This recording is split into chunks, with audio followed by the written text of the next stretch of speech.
I never thought I'd be the one sitting here, telling this kind of story. The wife who didn't see it coming. The woman whose husband's eyes stopped meeting hers over morning coffee. My name is Sarah. I'm 37 years old, and I've been teaching third grade at Oak Ridge Elementary for the past 12 years. The kids call me Mrs. Wilsonette. Least they did until last spring when everything changed. Teaching has always been my anchor, the one place where I felt completely in control. Completely. Myself, David, and I had been married for 15 years. College sweethearts who everyone said were perfect for each other. We moved into our 2-story colonial in Meadowbrook Estates 8 years ago. White picket fence, flower beds I planted myself, and neighbors who waved as they walked their dogs past our driveway. The American dream, right? I should have noticed the signs sooner. They were there, hiding in plain sight like the answers to a test I wasn't smart enough to pass.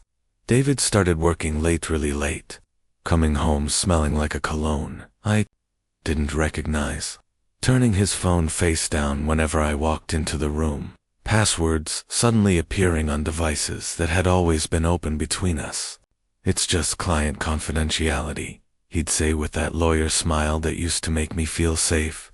"You know how it is with the new partnership track." And I nodded. What else was I supposed to do? This was David, the man who held my hand through my father's funeral. The man who surprised me with takeout from my favorite Thai place after parent-teacher conferences. The man who knew exactly how I took my coffee: 1 sugar, splash of almond milk, mug warmed first. Our neighbor Jessica moved in 2 years ago, newly divorced, around my age, with a sleek haircut and that confident walk of someone who always knows what she wants. She brought us a homemade lasagna that first week. "Just being neighborly," she said, and I believed her. I even invited her to my book club. That's the thing about Betrayal. It doesn't announce itself with warning bells. It slips in quietly, making itself comfortable in your home while you're busy watering the plants and grading spelling tests. I never would have known. Maybe that's the most terrifying part. I could have gone on for months, years even, smiling at Jessica across our shared fence line, kissing David goodbye each morning, completely unaware that my life was built on quicksand. But then came that Tuesday afternoon in April, the day I came home early with a migraine that pounded behind my eyes like a hammer. The day I reached for my prescription in our upstairs bathroom. The day I glanced out our bedroom window, just as Jessica's window slid open across the narrow space between our houses. The day everything I thought I knew about my marriage shattered. In an instant, to understand how I got to that moment, staring out my bedroom window like a deer caught in headlights, you need to know my story. David and I were once the quintessential couple, the kind that made friends roll their eyes and say, "Oh, look at those two lovebirds." We met in college, both freshmen at State University, where our paths crossed in a cramped sociology classroom. I noticed him first, his tousled hair and those deep-set brown eyes, always focused, always listening. We bonded over late-night study, sessions and coffee runs, and it didn't take long for us to become inseparable. After college, we faced our share of struggles. We married young, barely out of our teens, and the first few years were tough. David pursued his dream of becoming a lawyer while I worked 2 jobs to help us stay afloat. The smell of burnt toast filled our tiny apartment as I juggled my shifts at the diner and the bookstore. I remember many nights when we'd collapse onto the couch, exhausted but happy, dreaming about the future. We always said we were building something together, a life we could be proud of. When David finally landed a job at a respected law firm, it felt like all our hard work had finally paid off. I remember the celebration we had. Our friends gathered, laughter bubbling in the air, and the smell of barbecue wafting from the grill. He was so proud, and I was over the moon, knowing all those late nights had led to this moment. I couldn't have been happier. It was supposed to be the start of something beautiful as the years rolled by. We watched friends get married and have kids, and soon we were in that boat too. I became a third-grade teacher, a job I loved deeply. I found joy in shaping young minds, even if it meant long hours of grading and lesson planning. David's career flourished. He was dedicated, often working late, and bringing home projects that consumed his weekends. I supported him wholeheartedly, always believing that his ambitions were for us, for our future. Yet, as David climbed the ladder, I found myself stepping back. My dreams of pursuing a master's degree in education faded into the background. I was grateful for the stability we had, but a part of me started to feel invisible. I poured my heart into our home and our life together, but sometimes I felt like a shadow, fading as David's star shone brighter. When we moved to the States, I thought it marked the beginning of a new chapter. Our new home was beautiful, 3 bedrooms, a garden with daisies and roses, and a cozy living room filled with family photos. I envisioned birthday parties, holiday gatherings, and lazy Sunday mornings. But that vision began to shift when Jessica moved in next door. Jessica was everything I wasn't: bold, adventurous, and strikingly outspoken. She had a way of lighting up a room, and her laughter seemed to echo through the neighborhood. I remember our first chat over the fence, her welcoming smile radiating warmth. "Welcome to the neighborhood. If you ever need a friend, or just someone to share a glass of wine with, I'm right here," she said, her voice bright and inviting. I was grateful for her friendliness, especially since David was so busy. At first, we became friends. I invited her to my book club, and she brought delicious homemade dishes to our potlucks. We bonded over our shared experiences of navigating adult life. Jessica was a good listener, and I often found myself confiding in her about my struggles, balancing work and home life. She seemed to understand in ways that others didn't. "You deserve to pursue your dreams too, Sarah," she'd say, her blue eyes sparkling with sincerity. I appreciated her encouragement, but I still felt guilty for wanting more when David was doing so well. As the months passed, David's late nights became more frequent. Initially, I attributed it to the pressures of his job. He was working towards a big partnership at the firm, and I wanted to be supportive.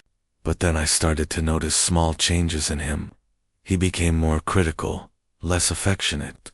The warmth in his eyes that used to greet me every morning started to fade, replaced by a distant gaze. I brushed it off. Maybe it was stress. Maybe it was just a phase. But as the distance grew, so did my anxiety. I found myself standing in the kitchen late at night, staring out the window at the darkened street, wondering where we had gone wrong. The home we had built together felt more like a museum of memories than a sanctuary. I missed the laughter, the fun, the spontaneity.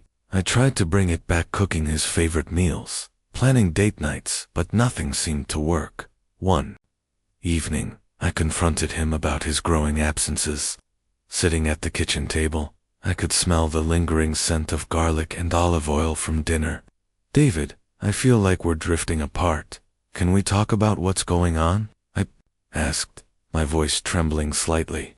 He looked at me, momentarily startled, and then brushed it off with a casual wave of his hand. "I'm just busy, Sarah. You know how it is. I'm doing this for us." But his words felt like a hollow reassurance, echoing in the silence that followed. That night, I lay awake in bed, my thoughts racing. I wanted to believe him. I wanted to be the supportive wife, the one who stood by her husband no matter what. But in the back of my mind, a nagging voice whispered that something was wrong. Deep down, I started to wonder if there was more to his late nights than just work. The weeks turned into months, and my unease grew. I felt like I was living in a fog, constantly second-guessing myself. I would catch David on his phone, his expression shifting when I entered the room. Lines of communication began to feel like walls, barriers I couldn't breach. And through it all, Jessica remained my neighbor, my confidant, unaware of the storm brewing in my heart. By the time that Tuesday afternoon arrived, I had reached a breaking point. I had tried to convince myself that everything was fine, that we were just going through a rough patch. but my instincts were whispering truths I didn't want to hear. The signs were there, like shadows lurking in the corner of my vision, waiting for the moment when they could fully reveal themselves. Little did I know, that moment was just around the corner, hidden behind the very window I would soon come to dread. That Tuesday started like any other. I woke up at 5:30, made coffee in the silence of our kitchen, and left a mug for David on the counter, habit I couldn't seem to break even as the distance between us grew. The morning air was crisp as I drove to Oak Ridge Elementary, my mind already racing with lesson plans and the upcoming science fair. By noon, the migraine had started. A dull throb behind my right eye that gradually intensified until the fluorescent classroom lights felt like needles. My teaching assistant noticed me wincing during math period. "Sarah, you look terrible," she whispered. "I can handle the rest of the day." I rarely left work. Early dedication was my shield, my way of proving I was still valuable, even as my marriage seemed to crumble. But that day, the pain won. I signed out at the front office at 1:15 p.m., the secretary's concerned gaze following me as I fumbled with my purse. The drive home was a blur. All I could think about was my prescription medication in our upstairs bathroom cabinet and the blessed relief of our darkened bedroom. I remember being vaguely surprised to see Jessica's silver Audi in her driveway as I pulled in. She usually worked until 5 at the marketing firm downtown. Our house was quiet when I entered, that peculiar emptiness that seems to amplify every small sound. I kicked off my shoes, the hardwood floor cool beneath my feet. The stairs creaked as I climbed them, each step sending a fresh wave of pain through my skull. In our bathroom, I fumbled with the child-proof cap on my medication, swallowed 2 pills, dry, and pressed a cold washcloth to my forehead. That's when I heard Ita laugh, so faint I almost missed it. I froze, the washcloth dripping onto the tile floor. That wasn't the TV. That wasn't a phone call. That was a laugh I knew intimately, David's laugh. The one that started deep in his chest and ended with that little catch in his throat. But David was supposed to be at work. He had a deposition scheduled. He'd mentioned it that morning as he straightened his tie. Barely looking at me, confusion cut through the pain in my head.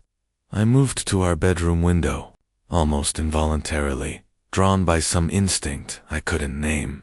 Our house and Jessica's were separated by only 15 feet of manicured lawn, our bedroom windows almost directly across from each other. Her curtains were drawn, but as I stood there, paralyzed by uncertainty, her window slid open. Jessica's slender arm reached out to push it wider, letting in the spring air.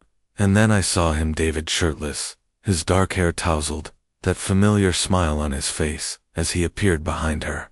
"We should close that before the neighbors see," he said, his voice carrying clearly across the narrow space between our homes. Jessica laughed. That bright, tinkling sound I'd heard so many times over coffee in my own kitchen. Always so cautious. "That's why no one suspects a thing." 7 months and counting, David replied, his hands settling on her shoulders, fingers tracing patterns on her skin.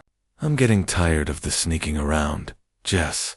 "Then tell her," Jessica said, turning to face him. "You said you would last month." "I will. Soon. I just need to figure out the timing with the partnership announcement. Sarah's going to take it hard." My stomach lurched. The migraine pounded in rhythm with my racing heart. I stood frozen, unable to move, unable to breathe. 7 months. 7 months of lies. 7 months of working late in client meetings, and you know how it is with the new partnership track. I watched as my husband pulled my neighbor into his arms, his lips finding hers with the familiarity of long practice. The same lips that had kissed me goodbye that morning with distracted indifference. My phone slipped from my hand, clattering to the floor. I didn't care if they heard. Some distant part of me almost wanted to see the shock on their faces, the guilt, the shame, but they didn't hear. They were too wrapped up in each other, in their secret world built on the ruins of my marriage. With shaking hands, I picked up my phone and did something I never thought I'd do. I took pictures. 1, 2, 3 clear shots of my husband and my neighbor in an embrace that left no room for misinterpretation. The evidence burned into my screen like a brand as I sank to the floor, back against the wall, tears streaming down my face. Something shifted inside me. The pain in my head was nothing compared to the searing betrayal in my heart. But beneath the hurt, beneath the shock, a strange calm began to take hold. This wasn't just about a cheating husband or a two-faced neighbor. This was about 7 months of calculated deception. This was about my life, my home, my trust, all violated while I graded spelling tests and watered our garden. In that moment, as the window across the way finally closed, something else opened within me, a resolve I didn't know I possessed. I don't remember how long I sat on our bedroom floor, back against the wall, knees pulled to my chest. Minutes, hours. Time seemed to fold in on itself. The migraine medication had kicked in, dulling the physical pain but doing nothing for the hollow ache spreading through my chest. When I finally stood up, my legs were stiff and my face felt tight from dried tears. I moved to the bathroom and stared at my reflection, red-rimmed eyes, pale skin, hair falling from my once neat ponytail. I barely recognized myself. "Get it together, Sarah," I whispered to my reflection. I splashed cold water on my face and took 3 deep breaths, just like I taught my third graders to do when they felt overwhelmed. I needed to think. I needed a plan. The most surreal part was hearing David's key in the front door at 6:15, right on schedule. His footsteps on the stairs, his voice calling out, "Sarah, you home early?" I had just enough time to close our bedroom door and pretend to be asleep. The migraine, a convenient excuse. I couldn't face him yet, not until I knew what I was going to do. "Hey," he whispered, cracking the door open. "You okay? Migraine?" I mumbled, keeping my eyes closed, afraid he'd see the truth in them. "Just need to sleep it off." "I'll bring you some tea," he offered, his voice full of concern, the same voice that had said 7 months and counting just hours earlier. As he moved around downstairs, I could hear the familiar sounds of our evening routine, the kettle whistling, cupboards opening and closing. The normality of it was almost unbearable. How many nights had he come home to me after being with her? How many cups of tea had he brought me with hands that had touched her skin? When he returned with the tea, I pretended to be asleep. He set the mug on my nightstand and gently pulled the blanket up over my shoulders. The tenderness of the gesture made me want to scream. Instead, I waited until he went downstairs to watch the basketball game, the sound of the TV drifting up the stairs, before I slipped out of bed and grabbed my laptop. My hands were steady. Now, my mind cleared despite the storm of emotions. First, I checked our joint accounts. There it was, a pattern I'd never noticed before. Small withdrawals, $200 here, $300 there. Dinners at restaurants I'd never been to. A weekend getaway to a vineyard last month when David was supposedly at a legal conference. A jewelry purchase from a boutique downtown 3 weeks ago, nothing I'd ever received. I took screenshots of everything, saving them to a folder I named Taxes 2023, something David would never bother to open. Then I checked our cell phone records, countless texts and calls to Jessica's number, often late at night or during his supposed lunch breaks. I saved those too. By midnight, David was asleep beside me, his breathing deep and even. I slipped out of bed again, took his iPad from his briefcase, and used his fingerprint to unlock it, while he slept, a trick I'd seen in a movie and never thought I'd use in real life. His thumb twitched slightly, but he didn't wake. What I found made my stomach turn. Messages between them going back exactly 7 months, just as he'd said. Plans for their future, complaints about me, my boring routine, my lack of ambition, how I was holding him back. Pictures of them together in hotel rooms, at the beach, in her house, in our bed. I forwarded everything to my personal email, then carefully deleted. the sent emails, and returned the iPad to his briefcase. The next morning, I called in sick to school, something I'd done maybe 3 times in my entire teaching career. I waited until David left, kissing my forehead and telling me to feel better, before I made my first call. Lisa had been my friend since college, before I even met David. Now a divorce attorney at a firm across town from David's, she'd always been my rock. I didn't cry when I told her. I just stated the facts, my voice surprisingly calm. "Come to my office," she said. "Not the main entrance. Park in the back lot and text me when you arrive. I don't want anyone who might know David to see you." By noon, I was sitting in Lisa's office, a legal pad between us, filling up with notes. My evidence spread out on her desk like the world's most depressing puzzle. "This is actually good, Sarah," Lisa said, reviewing the screenshots. "Very good. Pennsylvania is not a no-fault state. With evidence of adultery this clear, and the financial misconduct dues, joint funds for the affair, we're in a strong position." "I don't want to destroy him," I said, surprising myself. "I just want what's fair." Lisa looked at me over her reading glasses. "Fair went out the window when he started sleeping with your neighbor, honey. That afternoon, I opened a separate bank account and transferred half of our savings, my legal right, according to Lisa. I made appointments with a therapist and a financial advisor. I started documenting everything: David's comings and goings, his conversations, his lies about working late. I discovered through our shared calendar that David and Jessica had planned a weekend getaway to the Poconos Mountain Resort, a luxury spa retreat paid for with our joint credit card.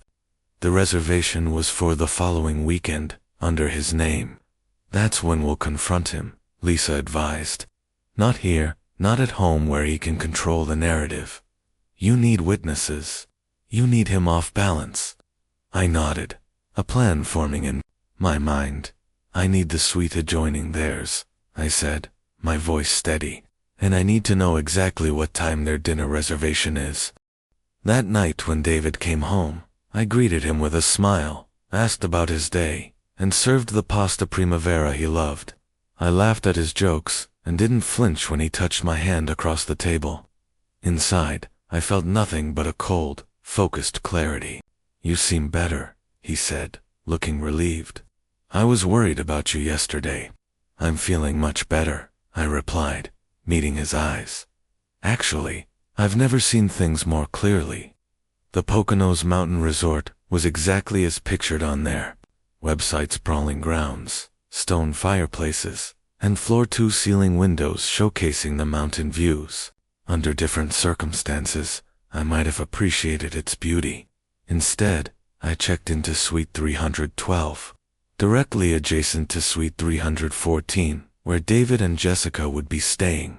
"Are you sure about this, Mrs. Wilson?" asked Tina, the front desk manager who had helped arrange my stay after I explained my situation.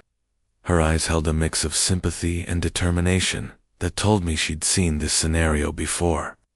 "I'm sure," I replied, accepting the keycard. "And thank you for your discretion." My suite was luxurious plush carpeting, a king-sized bed, and a balcony overlooking the forest. I set my overnight bag on the luggage rack and checked my watch. According to the reservation details Tina had shared, David and Jessica would arrive within the hour. Their dinner reservation at the resort's 5-star restaurant, Evergreen, was for 7:30 p.m. At 4:45 p.m., I received a text from Lisa, in position. "Lobby coffee shop. Text, when ready." Lisa had insisted on being present, not just for emotional support, she'd explained, but as a legal witness to whatever happens. I unpacked methodically, setting out the folder of evidence on the desk, hanging up the navy blue dress I'd chosen for tonight, arranging my makeup with precision. My hands didn't shake. My breathing remained steady. The woman in the mirror looked calm, almost serene, despite the circumstances. At 5:22 p.m., I heard them. Laughter in the hallway, the electronic beep of the door next to mine, Jessica's voice, saying something about the view. I pressed my ear to the wall, separating our suites, hearing the muffled sounds of their arrival bags dropping. The pop of a champagne cork, more laughter. I texted Lisa, "They're here." Proceeding as planned. The next 2 hours crawled by. I showered, dried my hair, applied makeup with more care than I had in months, and slipped into my dress, the one David had always said brought out the blue in my eyes. I wasn't dressing up for him. I was armoring myself. At 7:15 p.m., I heard their door open and close. Footsteps receded down the hallway toward the elevator. I waited 5 minutes, then followed. Evergreen Restaurant occupied the resort's top floor, with panoramic windows and intimate lighting. I spotted them immediately. David, in his favorite charcoal suit. Jessica, in a red dress I'd never seen, seated at a corner table with champagne already poured. They were holding hands across the table, their faces close together. I approached the maître d', a tall man with an impeccable suit and perfect posture. "I believe my husband is already seated," I said quietly. "David Wilson. I'm running a bit late." Recognition flashed in his eye. Stina had briefed the staff. He nodded almost imperceptibly. "Of course, Mrs. Wilson. Would you like me to announce you?" "No, thank you. I'd like to surprise him." I texted Lisa, "Entering restaurant now." She replied instantly, "Right behind you." I took a deep breath and walked toward their table, my heels silent on the plush carpet. David's back was to me, but Jessica faced my direction. I watched her expression change as she saw me approaching. Confusion, then recognition, then horror. "Sarah?" she gasped. David froze, his champagne glass halfway to his lips. He turned slowly, his face draining of color as our eyes met. "Hello, David and Jessica." My voice was steady, almost conversational. "What a coincidence running into you both here." David stood abruptly, his chair scraping against the floor. "Sarah, what are you? This isn't. Please, don't insult my intelligence by lying. Not anymore." I placed my folder on their table, right next to the champagne bucket. 7 months, right? That's what you said by the window that day. Jessica's eyes widened. "Window? What window?" "The one you opened last Tuesday, when I came home early with a migraine." I turned to her. "You really should be more careful. Sound carries between our houses." The restaurant had grown quiet, other diners watching our drama unfold. David reached for my arm, but I stepped back. "Sarah, please," he hissed. "We can discuss this privately, like you discussed our marriage with Jessica. Or how about the $12,000 you've spent from our joint account on this affair?" I opened the folder, sliding out bank statements, including this weekend getaway. "Nice choice, by the way. The views are spectacular." Jessica stared at the statements. "You said this was from your personal account," she whispered to David. "You said you were separated." "He lied to you too," I said, feeling an unexpected pang of sympathy for her. "Did he mention he's using our anniversary date as his password? Or that he's been moving money from our retirement fund?" David's face contorted with anger and embarrassment. "That's enough," he snapped, reaching for the folder. "Actually, it's not," came Lisa's voice as she approached our table. "David Wilson. I'm Lisa Montgomery, Sarah's attorney. Before you touch those documents, you should know they're copies. The originals are already filed with the court." The maître d' appeared at my side. "Is everything all right here, Mrs. Wilson?" "No," I replied calmly, "but it will be." What happened next unfolded like a scene from a movie I was watching rather than living. David attempted to explain, his words tumbling over each other.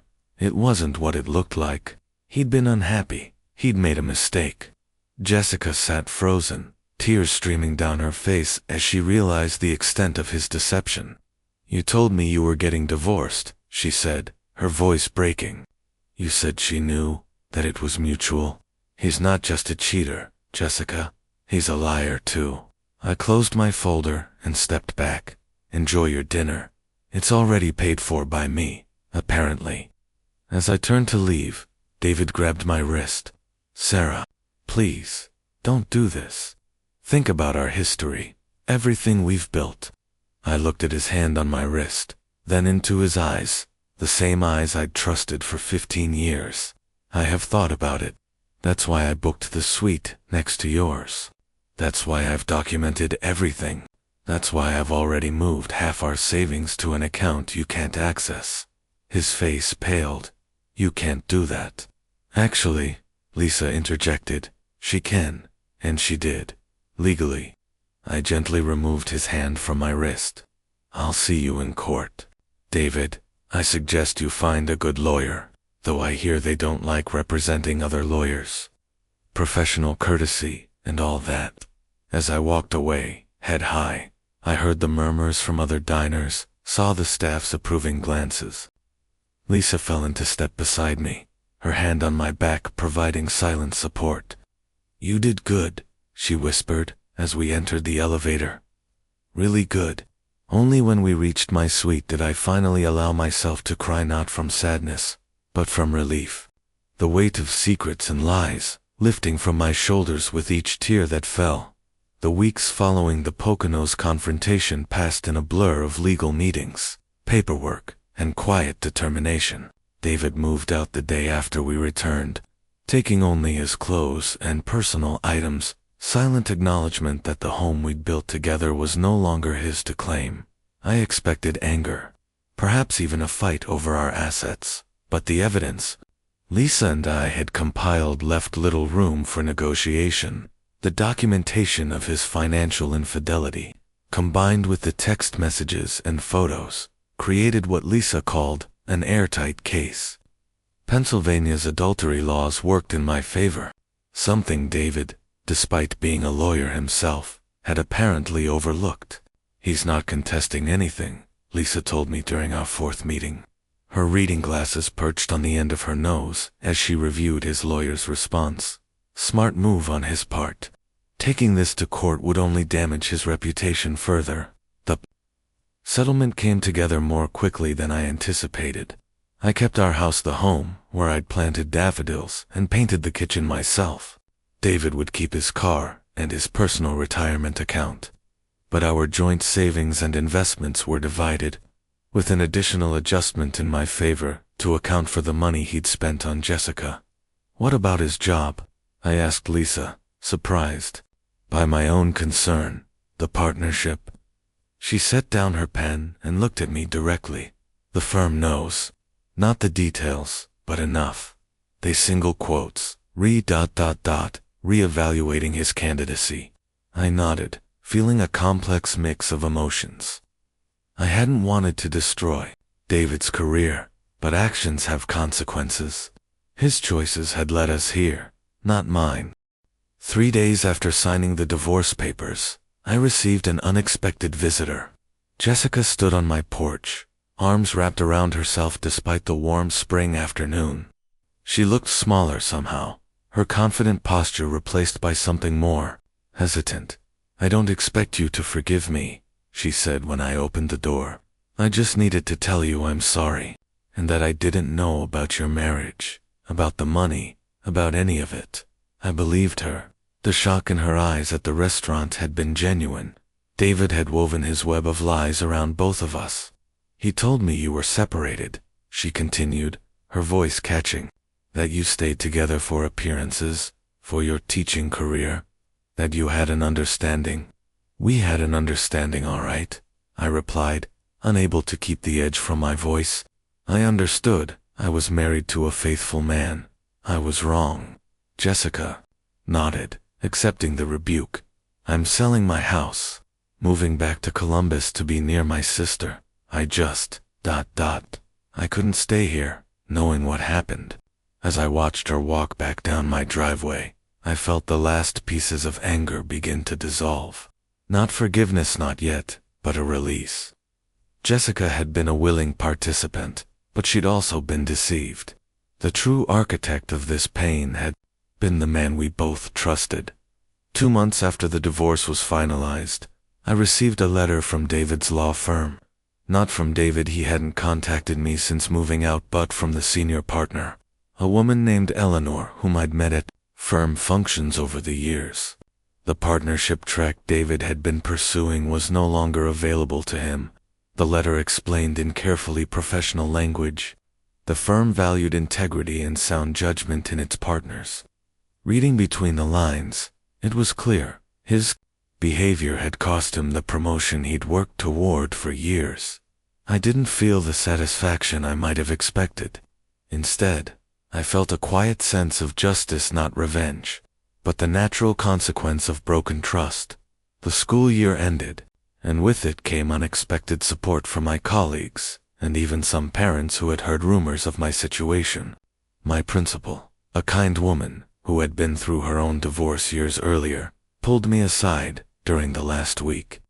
"There's an opening for the curriculum development position," she said. "The one you wanted last year but stepped back from. I think you should apply."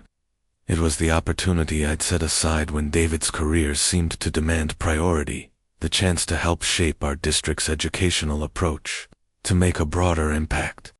The interview was scheduled for July, giving me time to prepare a portfolio showcasing the teaching innovations I'd developed over the years.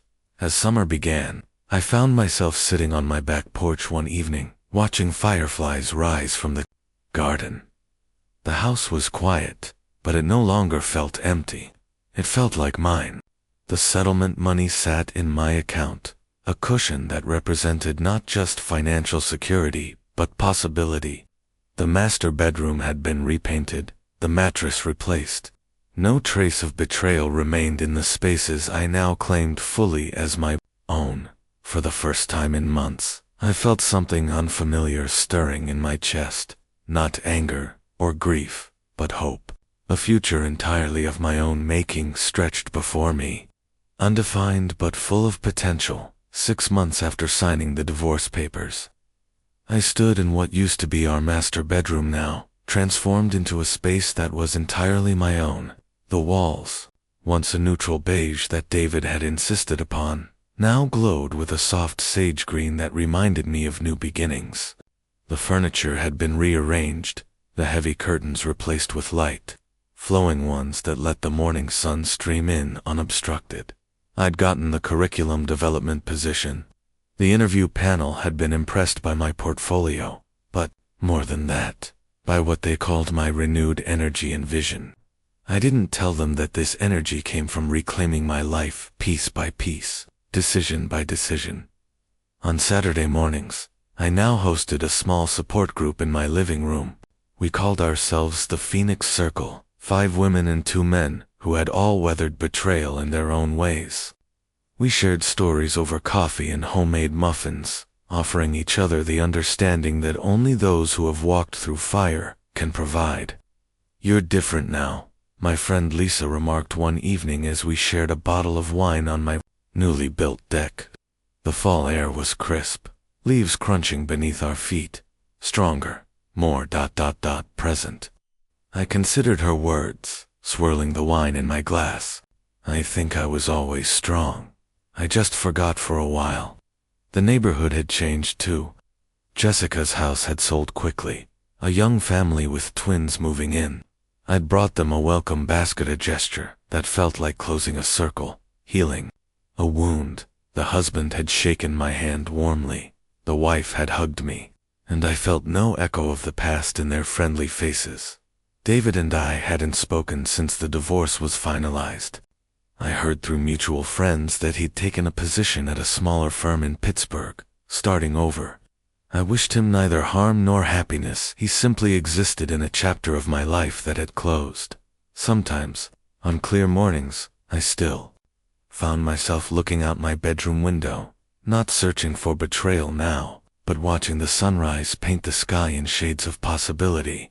The window that had once revealed my broken marriage had become just a window again, a frame for viewing the world outside.